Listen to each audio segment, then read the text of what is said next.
Pregnancy is scary. If I got pregnant today, I would have an abortion. I would go to the store and buy tests and pray to a God I don't believe in that there wasn't a plus on that little stick.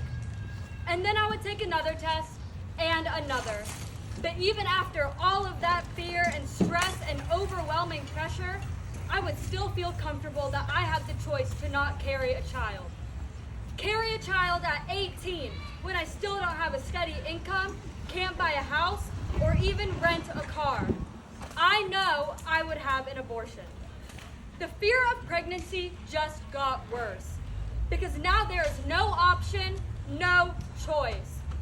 I would get pregnant and have to have a child. The weight of that burden is crushing. My body and my privacy should be my own. Yes! Woo! Cisgendered men will never have to experience that pain. They get to be along for the ride of pregnancy, even take the supporting role or walk out entirely. They will never know. So why? Why do they get so much jurisdiction on my body, my pain, and my rights? The control of a future that is not theirs. Hi, my name is Komal Nambiar, and I work for an organization called Gen Z for Change. And today I am here to speak on behalf of all of the young women like me affected by Roe v. Wade.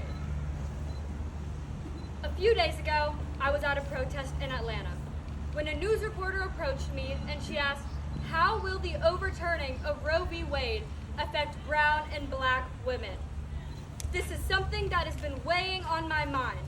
So I drew attention to the injustices that black women die of maternal causes 3 times the amount of white women, that this ban will only raise this death rate for women of color, that southern states, like here in Georgia, will bear the greatest impact of this ruling.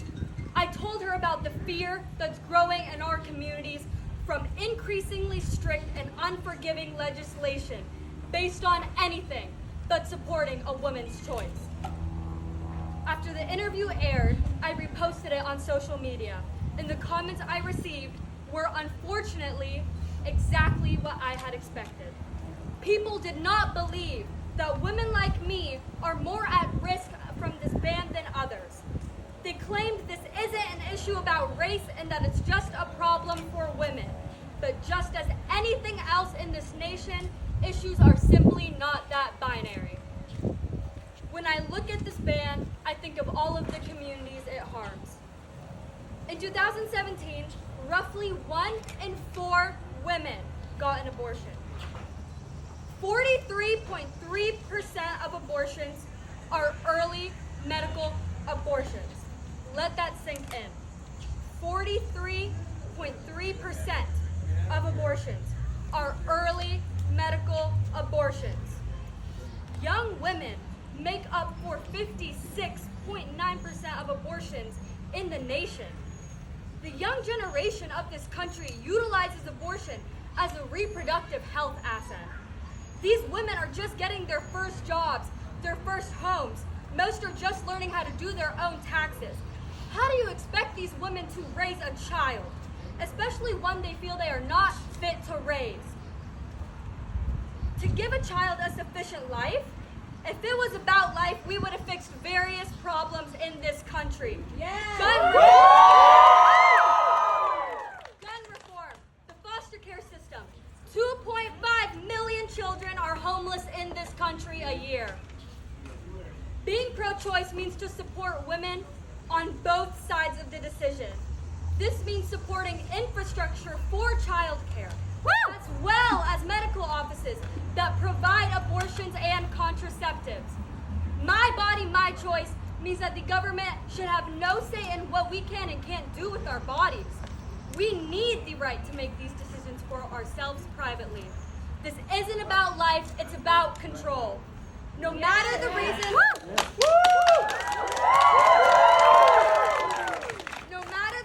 to get an abortion, it should always be a woman's choice. Everyone has different incomes, goals, and medical needs. 61% of adults in the U.S. believe abortion should be legal. Yes. The Supreme Court does not represent the people anymore. The Supreme Court is implementing their personal agenda onto the people. We have to stop it.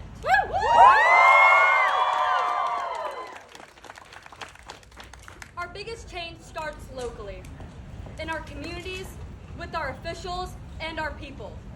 Do not forget, Georgia turned blue in the last election. We need to keep that momentum and make Georgia a safe state for the women and reproductive rights. Vote, protest, speak with neighbors, and do not let the anger of this ruling die. Especially living in the South, things will change with this overturning. In places like California, New York, its residents will not see a change in their reproductive rights. We need to be safe. Keep working and speaking out until we see change we want in this nation. This is a time for people of all ages, genders, races, and economic levels to work together. Especially because it's not going to stop with this. Climate change, marriage rights, contraceptives have all been threatened to be taken away from us in these past weeks. We need to secure our state before it becomes too late. Vote in the election November 8th. Get Governor Kemp out of office.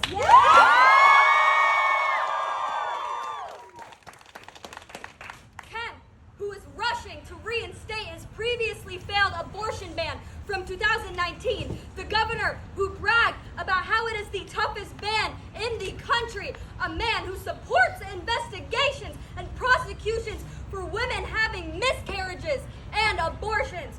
So get out there and fight for what's right. Fight for your sister, your mother, and yourself. Because if we don't stand up for ourselves, no one else will. Thank you.